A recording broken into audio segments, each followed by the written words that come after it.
ให้ความรู้คู่ความสุข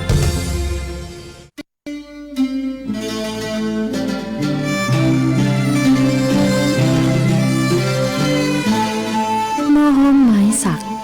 ถิ่นรักพระลอช่อแห่สีเมือง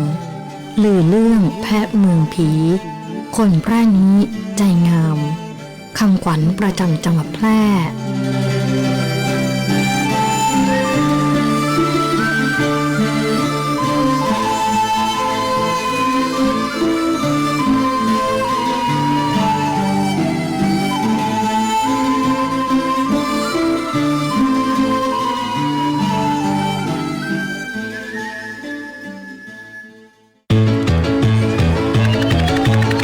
โรงเรียนวัดเมธังกรวาสเปิดรับสมัครนักเรียนประจำปีการศึกษา 2569 ชั้นอนุบาล MEP และป .1 ห้องเรียน MEP SMP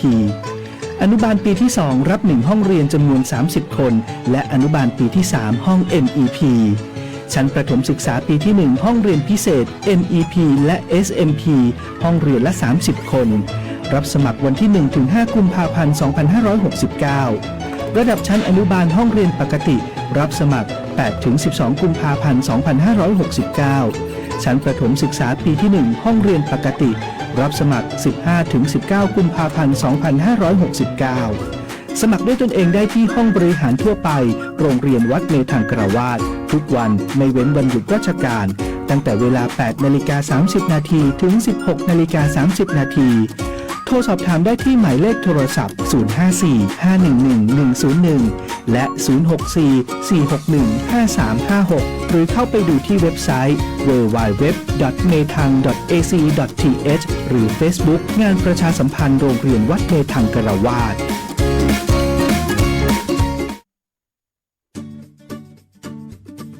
โรงพยาบาลชุมชนการแพทย์แผนไทยและการแพทย์ทางเลือกองค์การบริหารส่วนจังหวัดแพร่เปิดให้บริการดูแลสุขภาพนวดพอกอกนวดรักษาแผนไทย90นาทีนวดแผนไทยนวดเท้าประคบร้อนบรรเทาอาการปวดเมื่อยคลายกล้ามเนื้อข้อเข่าสมุนไพรรักษาข้อฝืดข้อเข่าเสื่อมข้อนิ้วข้อเท้าลดอาการปวดด้วยสมุนไพรเปิดให้บริการในทุกวันจันทร์อบไอน้ำสมุนไพรรักษาระบบทางเดินหายใจกระตุ้นการไหลเวียนของโลหิตลดการปวดเมื่อยกล้ามเนื้อขับน้ำข่าวปลาแม่หลังคลอดเปิดให้บริการในทุกวันอังคารบรรเทาอาการปวดเมื่อยคลายกล้ามเนื้อผู้มาใช้บริการให้นำบัตรประจำตัวประชาชนมาด้วยทุกครั้งใช้สิทธิ์เบิกจ่ายตรงข้าราชการสิทธิประกันสังคมหรือสิทธิ์บัตรทองในจังหวัดแพร่สิทธิรัฐวิสาหกิจหรือชำระเงินสดติดต่อจองคิวรับบริการเวลา 8:30 นาทีถึง 16:30 นาทีเว้นวันหยุดนักขัตฤกษ์โทร 054-523-338-9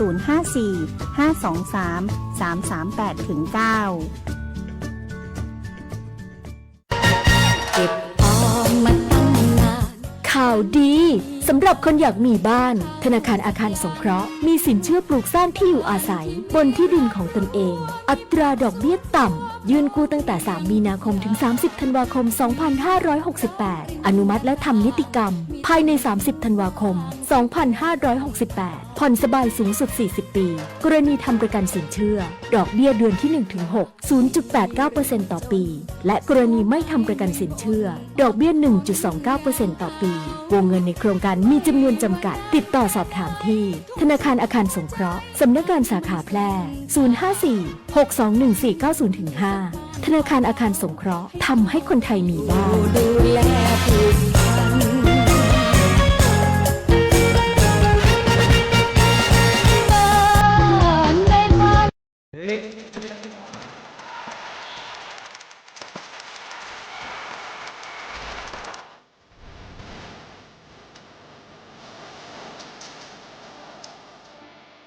ข้าวยางแก่สุดโทรมเสียหายมีผลผลิตน้อยการยางแห่งประเทศไทยสนับสนุนปลูกแตนด้วยยางพันธุ์ดีไร่ละ 20,000 บาทและปลูกแตนด้วยพืชอื่นไร่ละ 12,000 บาทแค่เป็นเกษตรกรที่ขึ้นทะเบียนกับกยท.มีส่วนบนพื้นที่ดินถูกกฎหมายเก้ายางอายุเกิน25 ปียื่นกำฟอร์ดได้ตามสิทธิ์เลือกรูปแบบปลูกแตนทั้งปลูกยางพันธุ์ดีไม่ยืนต้นเศรษฐกิจ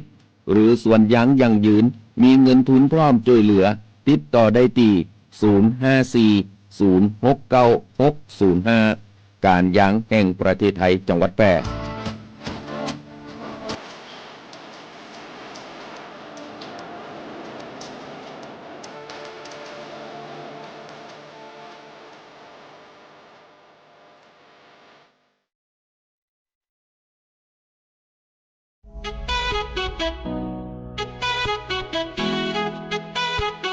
ขับไม่ดื่ม ดื่มไม่ขับ อย่าลืมนะคะ ด้วยความปรารถนาดีจากสถานีวิทยุกระจายเสียงแห่งประเทศไทยจังหวัดแพร่ FM 91 เมกะเฮิรตซ์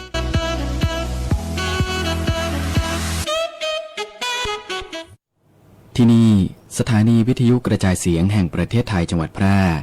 จากนี้ไปขอเชิญติดตามรับฟังรายการเสียงจากอปมช.แพร่ ผลิตรายการโดยอาสาสมัครประชาสัมพันธ์ประจำหมู่บ้านและชุมชนจังหวัดแพร่ครับ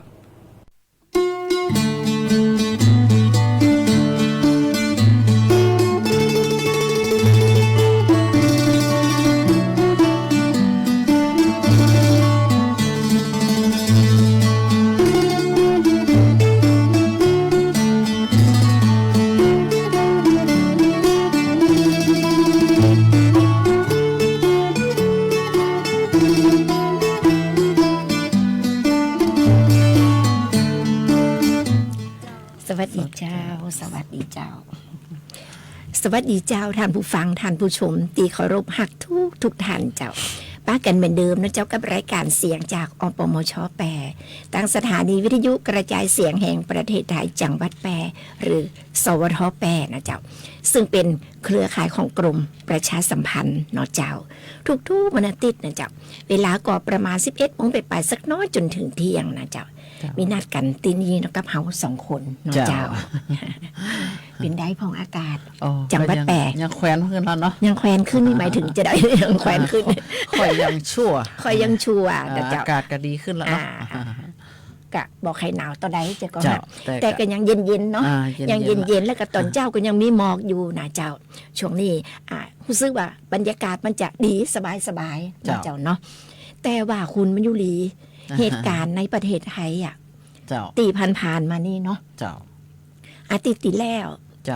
เหตุการณ์ร้ายๆเนาะเขาถือว่าเป็นเหตุการณ์ร้ายที่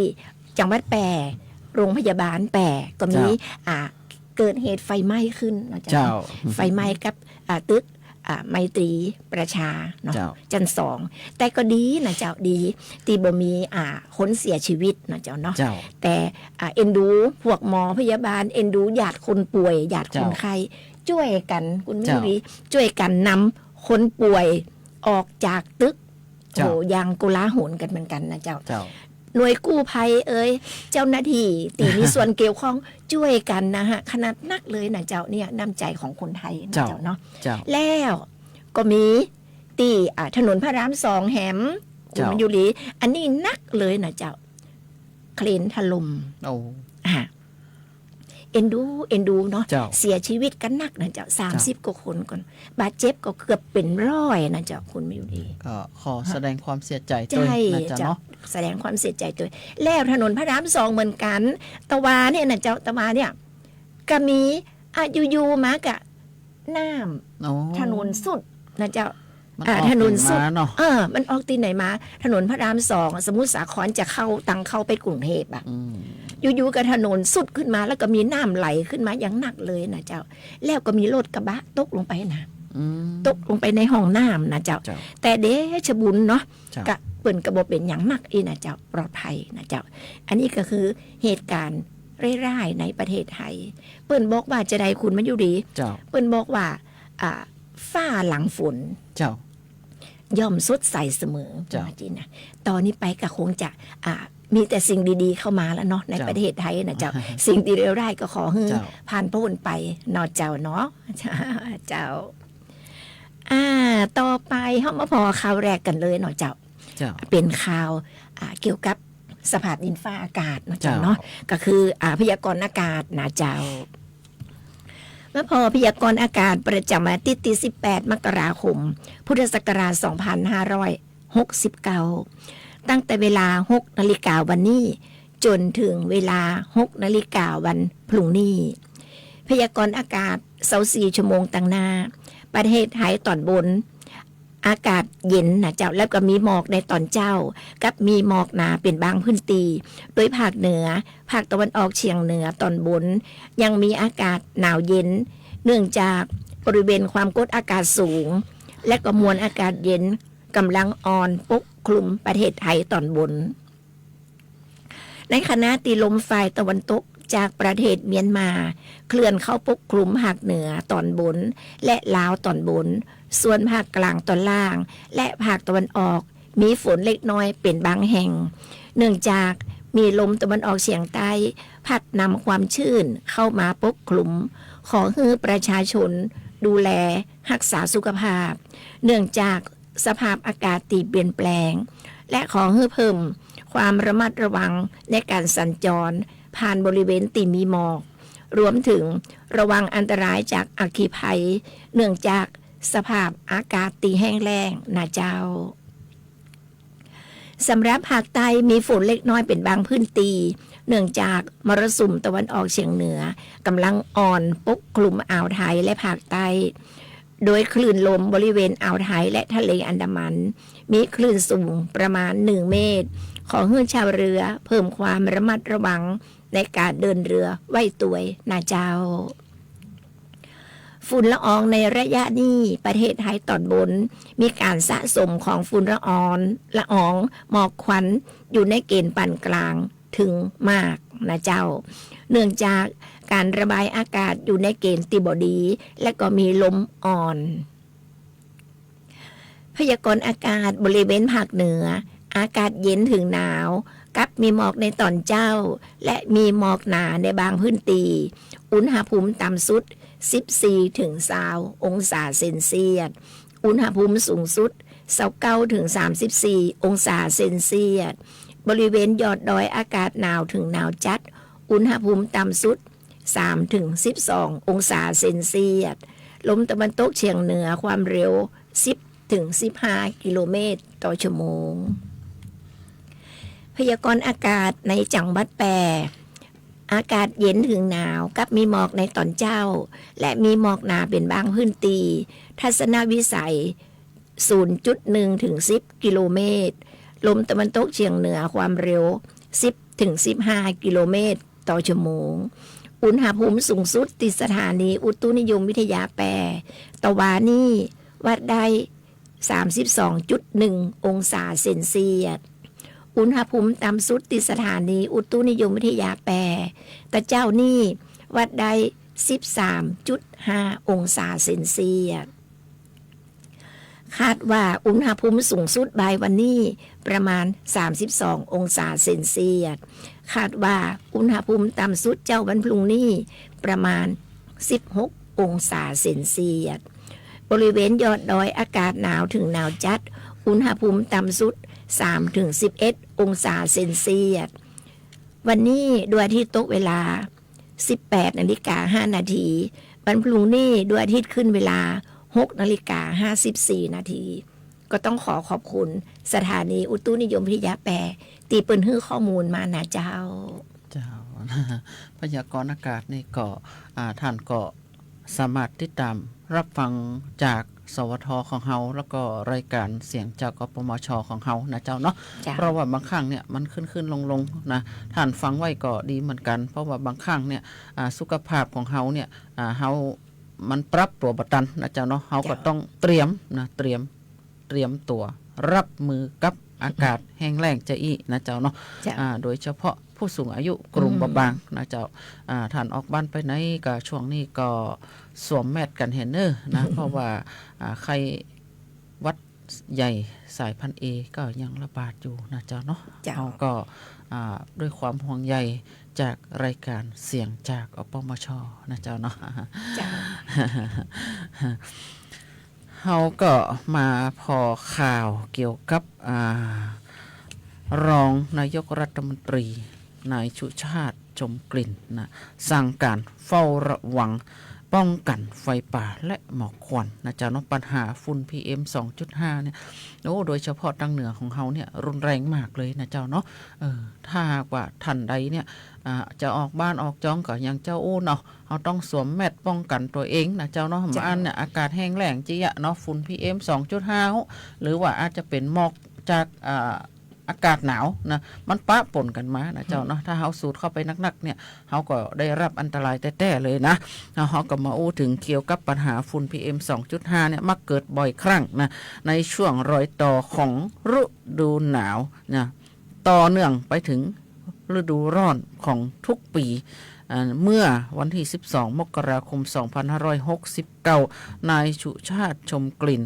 รองนายกรัฐมนตรีและรัฐมนตรีว่าการกระทรวงทรัพยากรธรรมชาติและสิ่งแวดล้อมกำชับให้กรมอุทยานแห่งชาติสัตว์ป่าและพันธุ์พืชทุกหน่วยงานที่เกี่ยวข้องเฝ้าระวังและดำเนินมาตรการป้องกันไฟป่าหมอกควันอย่างเข้มข้น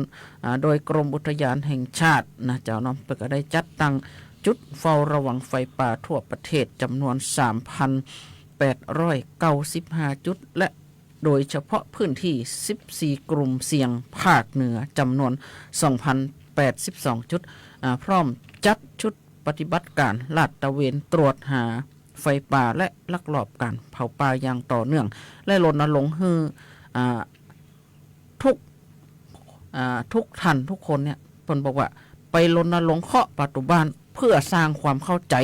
นะโดยเฉพาะผู้นำแก่นนำอปพลชรบนะแล้วก็กลุ่มตีลาดตระเวนในป่าเนี่ยไปเคาะประตูบ้านเจิญจวนนะเฮ้องดเผาป่านะแล้วก็สร้างความเข้าใจนะขอความร่วมมือกับชุมชนรอบพื้นที่ป่าโดยเฉพาะพื้นที่เสี่ยงในป่า17จังหวัดภาคเหนือและ14กลุ่มป่านะเจ้าเนาะอันนี้การเคาะประตูบ้านรณรงค์เจิญจวนหรือว่าฮือความหู้เนี่ยได้ผลดีแต่เลยนะเจ้าเนาะอันนี้ก็เป็นสิ่งที่ดีๆและก็สิ่งใหม่ๆที่เปิ่น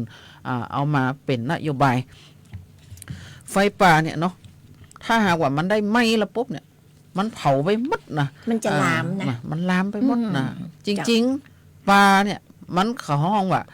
เป็นซุปเปอร์มาร์เก็ตนะมีทุกอย่างอยู่ในป่าอาหารการกินนะอาหารการกินก็อยู่หั่นจะเป็นผักหวานมดส้มมดแดงมันอยู่หั่นหมดเนาะเขาห้องว่าซุปเปอร์มาร์เก็ตโดยที่เราไม่ต้องได้ลงทุนอะไรเลยนะไปเก็บมากินได้ตามสบายนะ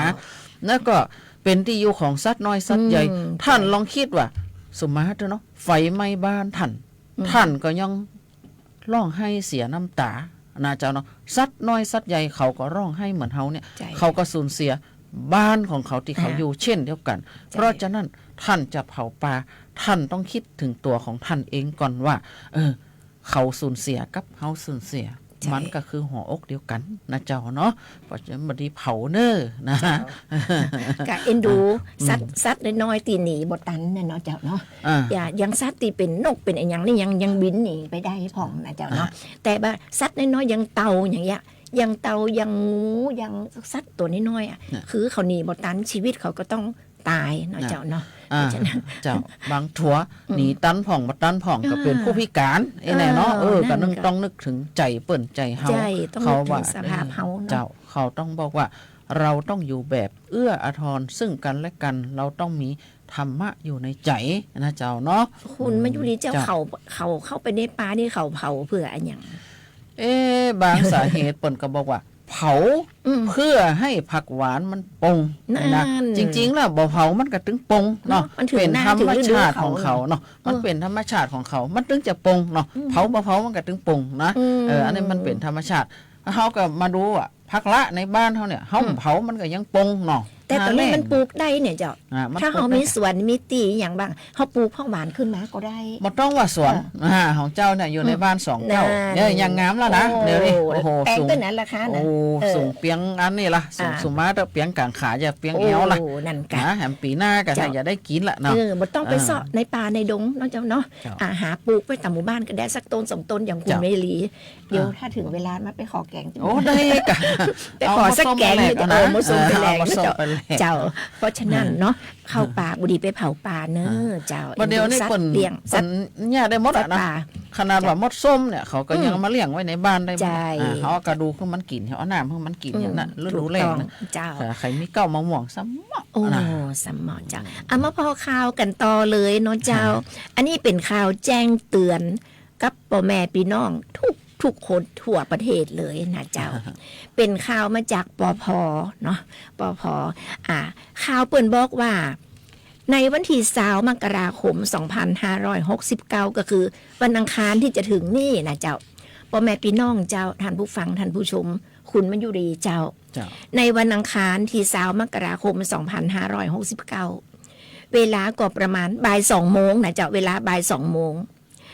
พ่อแม่พี่น้องประชาชนทั่วประเทศนะเจ้าฟังไว้ดีๆเนอะเจ้าทั่วประเทศคือเตรียมตัวคือพร้อมนะเจ้าเตรียมตัวคือพร้อมนะเจ้ากรมป้องกันและบรรเทาสาธารณภัย หรือปภ.เปิ้นจะมีการ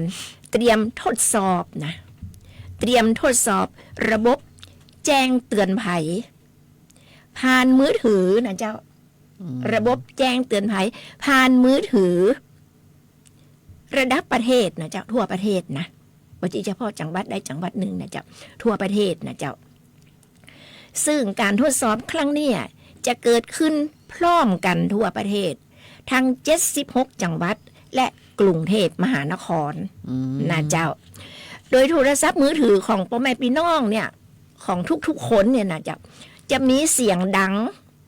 จะมีเสียงเตือนนะเจ้าเสียงดังอัตโนมัติเสียงดังขึ้นมาในมือถือของเฮาเนี่ยนะเจ้าพร้อมข้อความแจ้งเตือนประมาณ8 วินาทีนะเจ้าจะดังออกมาในนี้นะประมาณ8 วินาทีนะเจ้าถึงแม้นว่าท่านจะปิดเครื่องนะเจ้าถึงแม้ว่าท่านจะปิดเครื่องบ่มีอินเทอร์เน็ตนะเจ้าหรือว่าปิดเสียงโทรศัพท์อยู่ก็ดีนะเจ้าแต่ก็ได้รับการแจ้งเตือนอยู่นะเจ้าคุณมันอยู่ดีถึงแม้เขาจะปิดเสียงถึงแม้บ่มีอินเทอร์เน็ตถึงแม้จะบ่มีอย่างกระจ่างนะเจ้าก็จะมีเสียงขึ้นมาอยู่นะเจ้าคุณบ่ต้องไปโหลดแอปพลิเคชันอย่างต่างๆนะเจ้าถ้ามีเสียงขึ้นมาปุ๊บนะเจ้าห้ามโหลดแอปพลิเคชันต่างๆเพิ่มเติมนะอย่าเลยนะเจ้าแล้วก็เปิ้นก็ขอย้ำนะเจ้าทางปภ.เปิ้นขอย้ำว่าบ่ต้องตกใจบ่ต้องกังวลนะเจ้าแล้วบ่ต้องตอบกลับตัวเสียงนี่นะเจ้าบ่ต้องตอบกลับหรือบ่ต้องกดลิงก์ใดๆทั้งนั้นเลยนะเจ้านะมันเป็นเพียงการทดสอบระบบเพื่อเตรียมความพร้อมในการแจ้งเตือนประชาชนนะเจ้าหากเกิดเหตุการณ์ฉุกเฉินขึ้นนั่นคุณมาอยู่ดีหากเกิดเหตุการณ์ฉุกเฉินขึ้นจริงๆนะเจ้าเช่นอย่างเจ้าสมมติว่าน้ำท่วมนะแผ่นดินไหวนะเจ้าหรือภัยพิบัติอื่นๆมันก็จะเตือนขึ้นมาในโทรศัพท์ของเฮาเนี่ยนะเจ้าการทดสอบครั้งนี้ถือว่าเป็นก้าวสำคัญในการช่วยในการแจ้งเตือนภัยถึงพ่อแม่พี่น้องประชาชนอย่างรวดเร็วนะเจ้าอย่างแผ่นดินไหวจะเกิดขึ้นเนี่ยมันก็ดังขึ้นมาตื้อๆเขาก็จะหูนะเจ้าเนาะอย่างรวดเร็วเลยนะเจ้าเตือนพ่อแม่พี่น้องประชาชนอย่างรวดเร็วครอบคลุมและมีประสิทธิภาพมากขึ้นนะเจ้ามากขึ้นใครคนไหนนะเจ้าเนาะที่ได้ยินเสียงเตือนในช่วงบ่าย2 โมงของวันที่20 มกราคม 2569 ก็คือวันอังคารที่จะถึงนี่นะเจ้าวันอังคารผูกวันฮื้อนี่นะฮะผูกวันฮื้อนะเจ้าอย่าตกใจนะเจ้าคุณบอกว่าห้ามตกใจแล้วก็ช่วยบอกกันต่อๆไปจิมเนอร์คุณไม่ดีนะพ่อแม่พี่น้องนะเจ้าช่วยบอกกันต่อๆไปจิมเนาะว่าวันที่20 มกราคมเนี่ยประมาณบ่าย2 โมงจะมีเสียงเตือนแจ้งเตือนในโทรศัพท์ของทุกคนนี่นะเจ้าท่านบดีตกใจนะเจ้าบดีตกใจแล้วบดีกดโหลดบดีกดแอปพลิเคชันอย่างต่างๆตอบทุกอย่างบ่ต้องอย่างเลยนะเจ้านะมันจะดังขึ้นมาเองประมาณ8 วินาทีนะเจ้า8 วินาทีแล้วก็จะหายไปเนาะเสียงอันนี้เป็น เตือนนะเตือนภัยอย่างเช่นน้ำท่วมก็แผ่นดินไหวก็หรือภัยพิบัติอื่นๆมันก็จะเตือนขึ้นมานี่นะเจ้าเพราะฉะนั้นของพ่อแม่พี่น้องบดีตกใจแล้วก็บอกกันต่อๆไปจิมนะเจ้า อันนี้ก็เป็นสิ่งที่ดีๆเปิ่นเอาเทคโนโลยี เจ้า เข้ามาปรับใจให้เข้ากับยุคกับสมัย เจ้า ปัจจุบันนะเจ้าเนาะ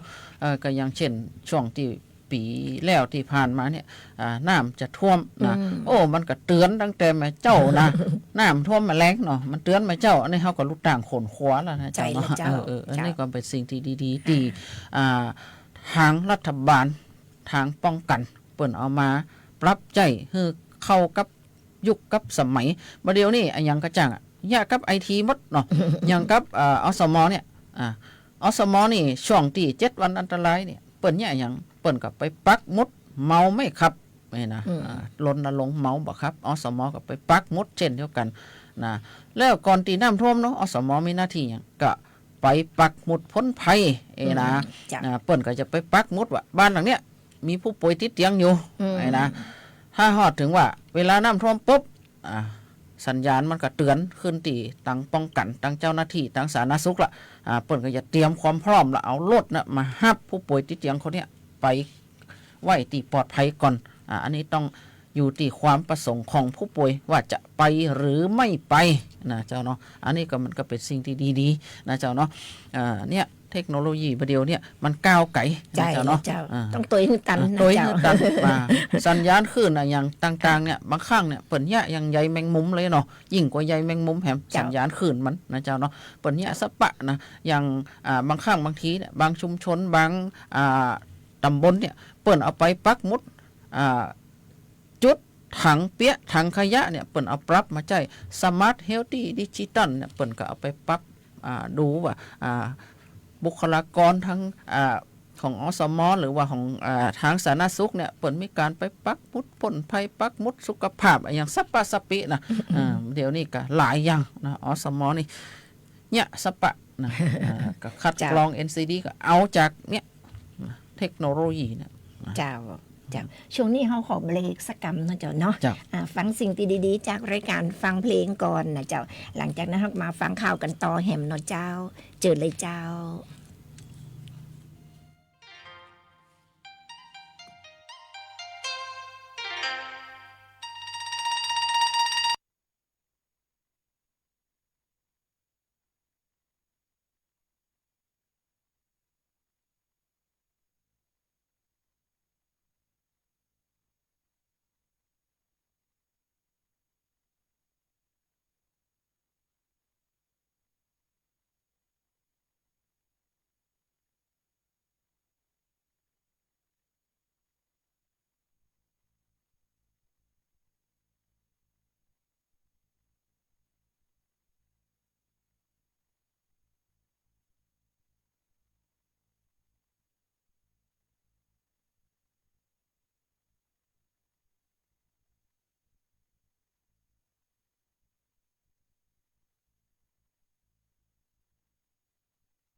เจ้าภาพที่ดี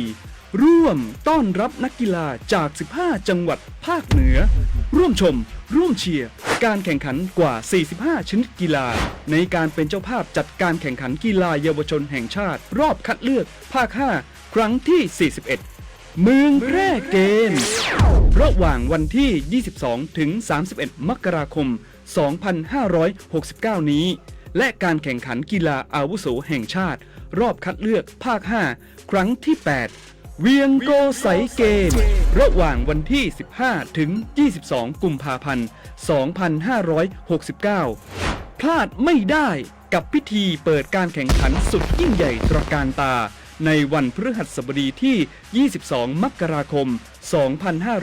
2569 ณ สนามกีฬาองค์การบริหารส่วนจังหวัดแพร่ ติดตามข่าวสารการแข่งขันได้ที่เพจ Facebook เมืองแพร่เกม และเพจเวียงโกไสเกม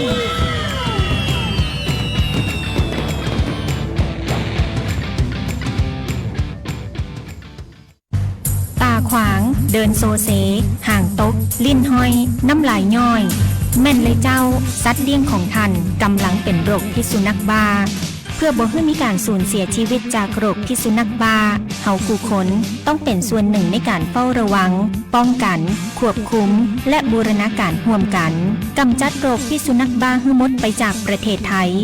และบ่ได้ลืมว่าสัตว์เลี้ยงลูกด้วยนมกูชนิดเป็นโรคพิษสุนัขบ้าเฮาต้องเฝ้าระวังสัตว์ปลอดโรคขนปลอดภัยจากโรคพิษสุนัขบ้าถ้าชีวิตของคุณคือหนังหนึ่งเรื่องคปภ.เฮาบ่ใจผู้กำกับแต่เฮาคือผู้สนับสนุนตียาให้ตัวเอกอย่างคุณได้ปะกับฉากจบอย่างแฮปปี้เอนดิ้งดังนั้นกู้เหตุประกันภัยสิทธิ์ของคุณต้องได้รับความคุ้มครองหากเกิดข้อพิพาทบันทึกเหตุการณ์เก็บหลักฐานติดต่อบริษัทประกันภัยและเพื่อความมั่นใจคปภ.พร้อมให้คำปรึกษาเพิ่มเติมทุกกรณีเพื่อกู้สิทธิ์ของคุณได้รับความเป็นธรรมอย่างแท้จริงสายด่วนคปภ. 1186 Line Official @OIC Connect คปภ.คุ้มครองผู้ทำประกันภัยคุ้มครองคุณแค่ 3 ปีความเสียหายจากอาชญากรรมไซเบอร์ของคนไทยพุ่งทะลุถึง 94,000 ล้านบาทหรือเฉลี่ยปีละ 30,000 ล้านบาททุก1ชั่วโมงเราเสียเงินกว่า 3.4 ล้านบาทให้กับมิจฉาชีพออนไลน์โจรไม่เห็นใจคนอาชีพไหนอายุเท่าไหร่สถานะทางการเงินแบบใดหมอพ่อค้านักธุรกิจนักเรียนแม่บ้านข้าราชการเกษียณทุกคนตกเป็นเหยื่อได้เสมอและวันหนึ่งอาจเป็นคุณหรือคนที่คุณรักเพราะจุดอ่อนร่วมของเหยื่อคือความเร่งรีบขาดสติหรือแม้แต่บางครั้งก็เกิดความโลภจนเกินไปอย่าปล่อยให้การกดคลิกเดียว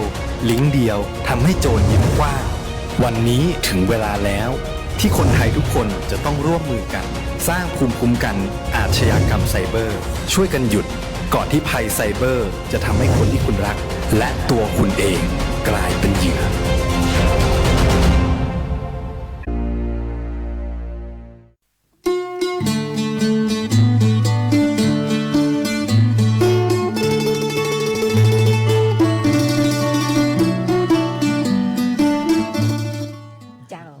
านผู้ฟังท่านผู้ชมเจ้าท่านกำลังฮึ่งเกียรติติดตามรับฟังรับชมรายการเสียงจากอปมช.แปรอยู่นะเจ้า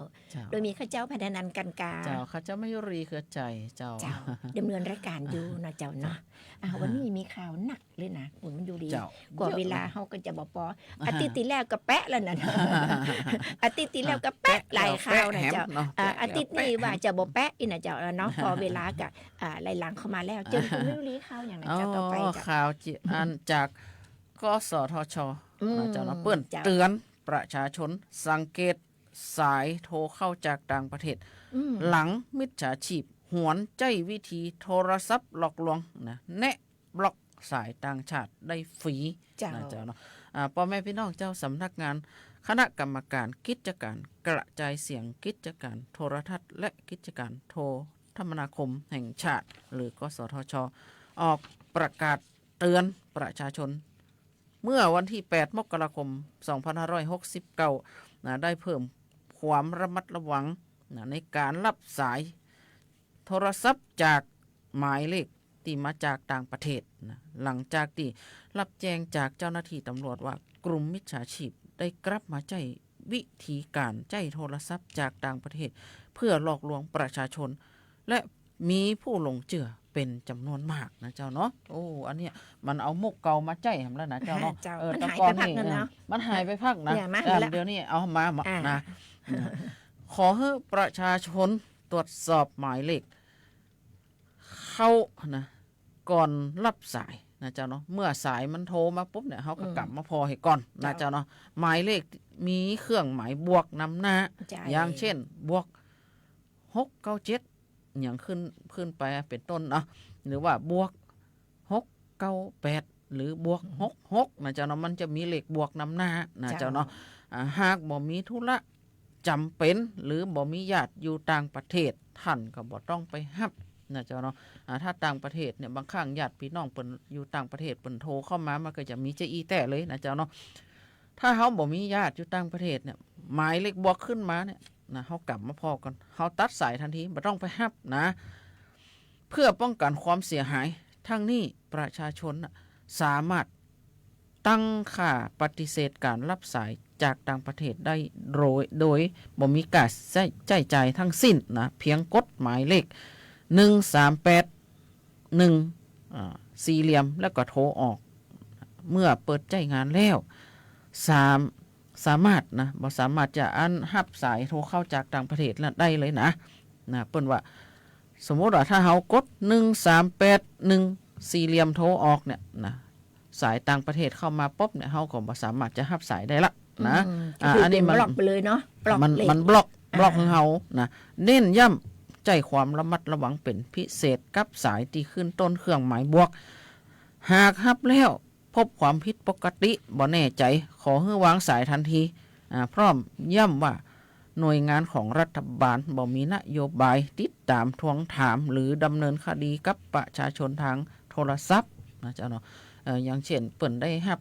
เครื่องหมายบวกมาปุ๊บเนี่ยเปิ่นก็จะตกใจนะมีคนอู้โหน่มหนาวนะมูนี่เขาจะมีจิตตะในการอู้ว่าท่านเนี่ยติดคดีอยู่หันอยู่นี่เนี่ยท่านก็บ่ต้องไปเจือเพราะเขาต้องมั่นใจว่าเขาบ่สิมีคดีความนะเจ้าเขาบ่ได้อย่างผิดกฎหมายนะเจ้าเขาบ่ได้อย่างผิดเขาบ่ได้อย่างผิดนะบางครั้งมันจะหลอกว่าเนี่ยลูกของท่านเนี่ยไปทำผิดกฎหมายมาเนี่ยท่านต้องโอนเงินไปช่วยเหลือลูกท่านท่านโทรไปถามลูกท่านก่อนนะเจ้าท่านวางสายเร็วๆนะบางทีไปฟังมันเหมือนถ้าฟังมันเหมือนเขาจ้างอู้นะเจ้าเขาก็จะหูตูบด้วยเขาไปนะเจ้าเพราะฉะนั้นเขาบล็อกเลยเจ้าเขาบล็อกเลขนี่เลยหรือว่าถ้าสมมุติว่าเบอร์อันไหนที่เขาบอกคุ้นๆนะเจ้าถ้าโทรเข้ามาในมือถือของเขานะคุณมาอยู่ดีเจ้า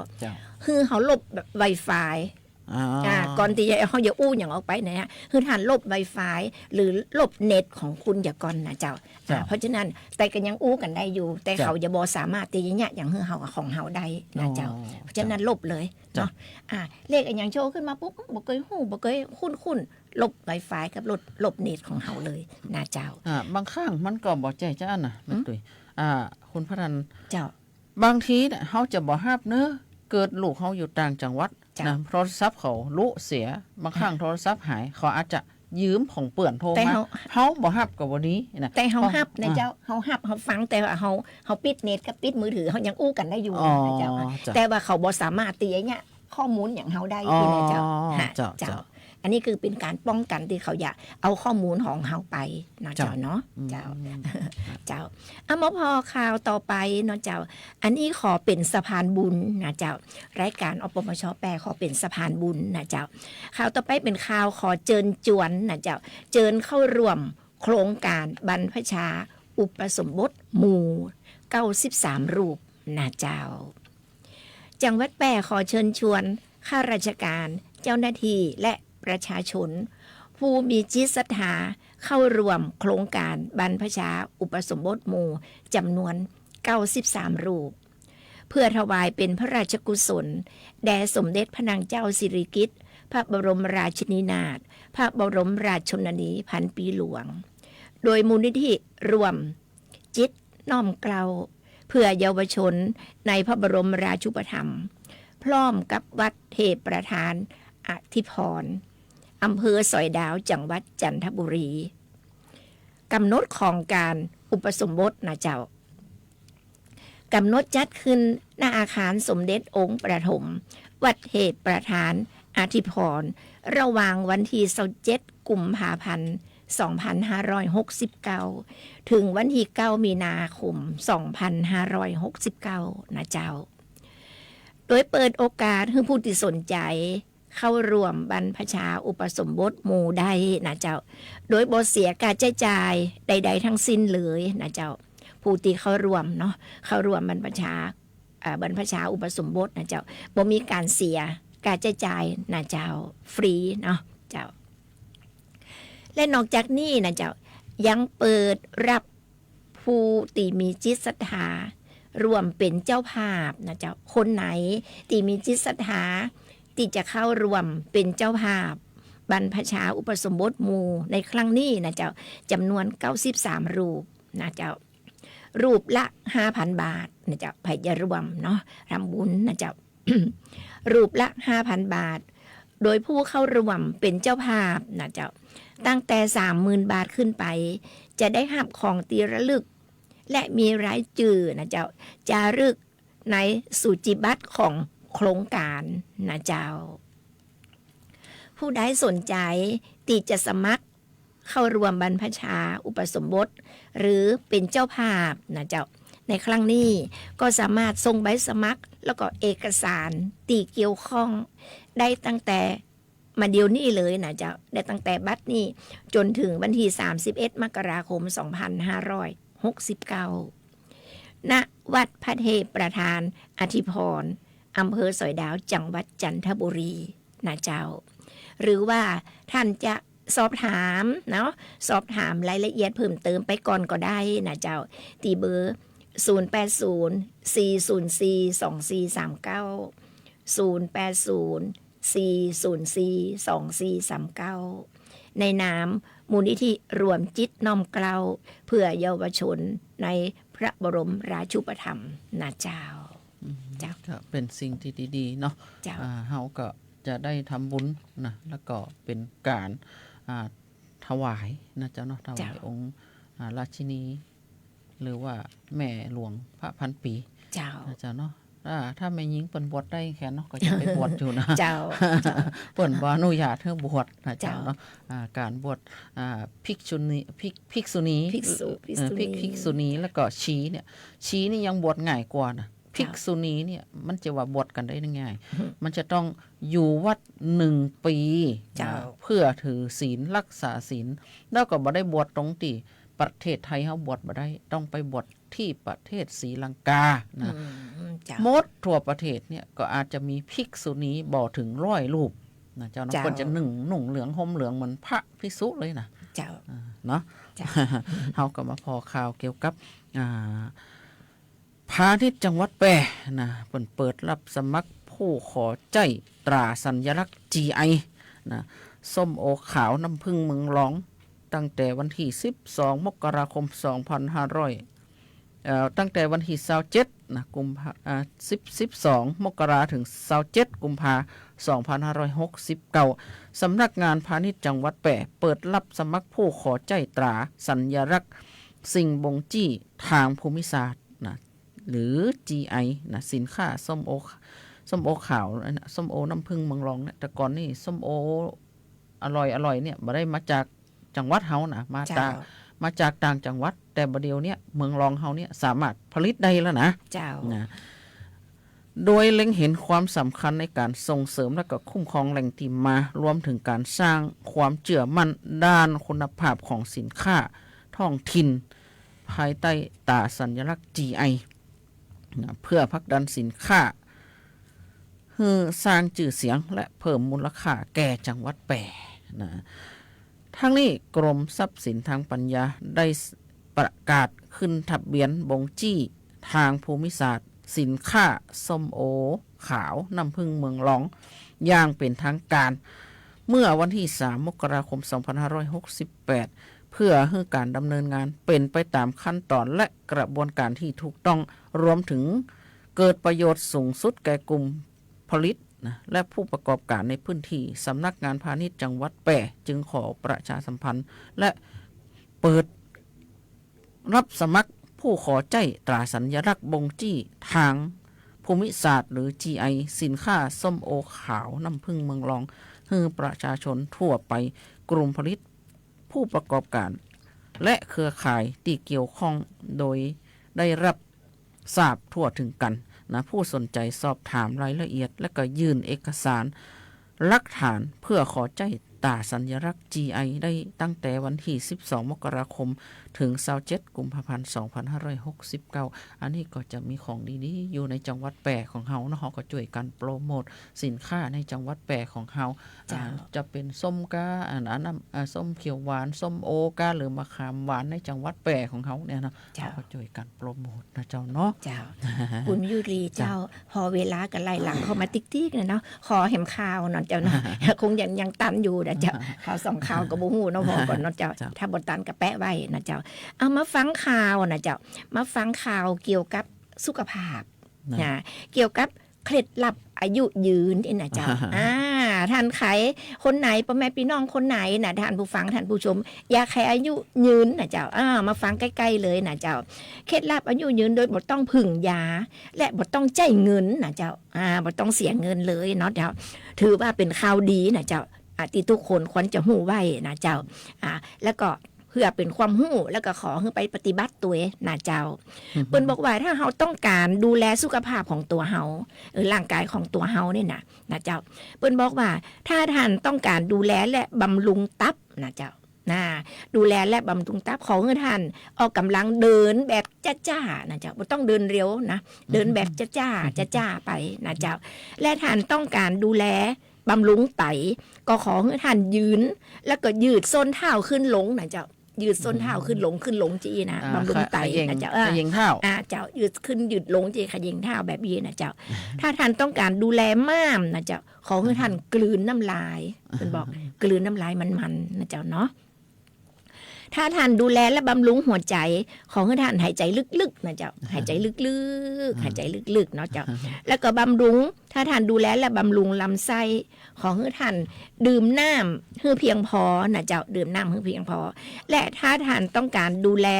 และก็บำรุงปอดนะเจ้าให้ท่านร้องเพลงนะเจ้าให้ท่านร้องเพลงเพราะว่าการร้องเพลงนี่ขยายปอดเนาะเจ้าเนาะ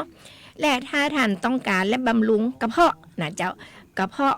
ของให้ท่านเกี่ยวเข้าหรือกินอาหารแบบจ้าๆนะเจ้าเกี่ยวเข้าหรือกินอาหารจ้าๆเนาะเกี่ยวจ้าๆนะเจ้า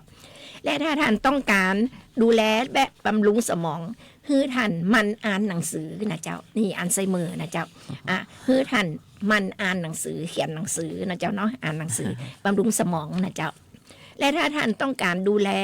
และบำรุงสายตาให้ท่านพอไปไกลๆนะเจ้ามองไปไกลๆเนาะมองไปไกลๆนะเจ้าและถ้าท่านต้องการดูแลกระดูกของท่านตากแดดในตอนเจ้านะเจ้าตากแดดในตอนเจ้านี่มีวิตามินดีนะเจ้าเนาะและถ้าเฮาทำตามนะตามนี่นะเจ้ารับรองว่าสุขภาพร่างกายของเฮาจะต้องดีขึ้นแน่ๆเลยนะเจ้าลองทำพอนะเจ้าลองทำพอได้ผลจะได้บอกให้ข้าเจ้าตัวเนอเจ้า เจ้า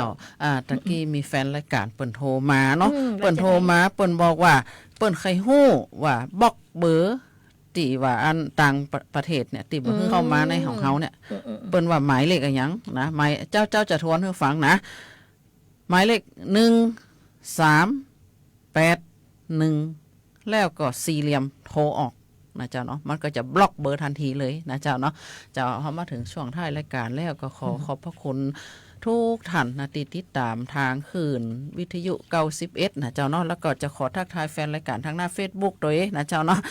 ทางหน้า Facebook นี่ก็ขอสวัสดีเจ้าคุณการจนาสวัสดีเจ้าคุณยุพาสวัสดีเจ้าคุณพี่สุรีรัตน์นะสวัสดีเจ้าคุณสายน้ำบ่ไหลคืนนะเจ้าเนาะ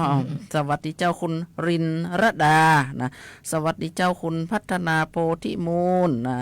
เปิดส่งหุ่มหัวใจมางามเนาะสวัสดีเจ้าคุณป้าจำนงอินตะสุกนะสวัสดีเจ้าคุณพัฒนาเปิ่นบอกว่ารับฟัง ชัดเจนดีมากแล้วก็ส่งหูปดอกไม้งามๆมานะก็ขอบพระคุณพอสวัสดิ์และเจ้าหน้าที่ที่เป็นคุ้มเสียงนะเจ้าเนาะ เจ้าพอเวลากระโมดลงแต่เนาะเจ้าเนาะ เจ้าเพ่แหมโคนหนึ่งนะ เจ้า โอ้สวัสดีเจ้าคุณยุพินวิราพรขอบคุณมากนะเจ้าเนาะเป็นมาลุ้นนะ เจ้าขอขอบคุณให้มาครั้งหนึ่งนะเจ้าก่อนจากกันในวันนี้นะเจ้าเจ้าก็ขอบคุณท่านผู้ฟังท่านผู้ชมที่ได้ติดตามรับฟังรับชมรายการเสียงจากอปมช.8ด้วยดีเสมอมานะเจ้ากราบขอบคุณเจ้าหน้าที่สวท.8ที่เคารพรักทุกท่านที่ได้ชี้แนะสิ่งดีๆแล้วก็อำนวยความสะดวกให้กับรายการเสียงจากอปมช.8ด้วยดีเสมอมาเช่นกันนะเจ้าสำหรับวันนี้เวลาหมดเวลาเหี่ยแล้วข้าเจ้าพันธนันกันกาเจ้าข้าเจ้ามายุรีคือใจเจ้าต้องนำรายการเสียงจากอปมช.8กราบขืนไปก่อนนะเจ้าปะกันใหม่อาทิตย์หน้าเนาะเจ้าเนาะสำหรับวันนี้ขอบคุณแล้วก็สวัสดีเจ้าสวัสดีเจ้า